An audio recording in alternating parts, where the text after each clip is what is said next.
Coba lo bayangin, di saat dunia dilanda kelaparan panjang. 3 tahun tanpa hujan, ladang-ladang mati, dan manusia terpaksa mencari apapun untuk bertahan hidup. Lalu muncul sosok yang mengaku punya solusi. Makanan baru, minuman baru, bahkan janji kehidupan abadi. Apakah ini pertolongan?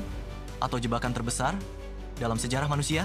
Disclaimer, konten ini gue susun dari kajian sejarah, riset ilmiah, dan pandangan ulama. Bukan ramalan, gue pengen ngajak lo untuk berpikir kritis. Jadi kalau lo suka konten seperti ini, jangan lupa klik tombol subscribe biar lo nggak ketinggalan pembahasan berikutnya. Dalam beberapa hadis Nabi menyebut, sebelum keluarnya Dajjal, bumi akan dilanda 3 tahun kekeringan. Tahun pertama sepertiga hujan ditahan, tahun kedua makin parah, dan tahun ketiga, hampir semua hujan berhenti. Para ulama menafsirkan ini sebagai simbol krisis pangan global. Syekh Imran Hosein bahkan mengaitkan fenomena ini dengan runtuhnya sistem ekonomi modern yang bergantung pada utang dan manipulasi pasar pangan dunia.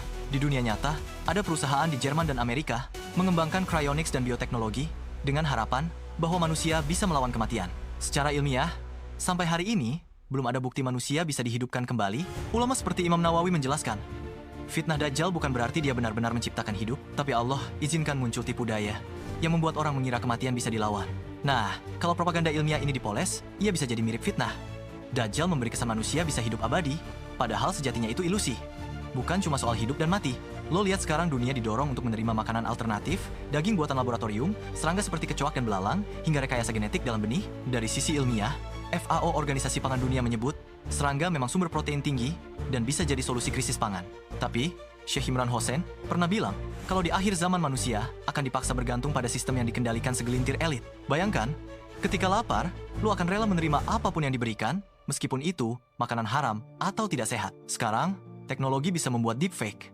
Orang mati bisa dihidupkan lewat AI, bahkan simulasi suara dan wajah yang meyakinkan.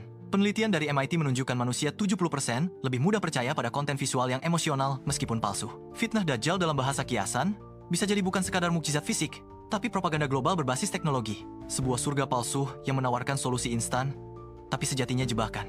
Jadi pertanyaannya, apakah Dajjal itu satu sosok nyata atau sistem propaganda yang mengendalikan pangan, teknologi, dan pikiran manusia?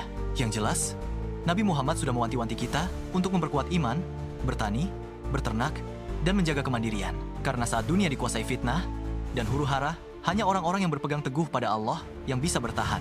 Kalau menurut lo, fitnah Dajjal di zaman ini lebih cocok diartikan sebagai sosok nyata atau sistem teknologi global? Tulis pendapat lo di kolom komentar. Kita diskusi bareng.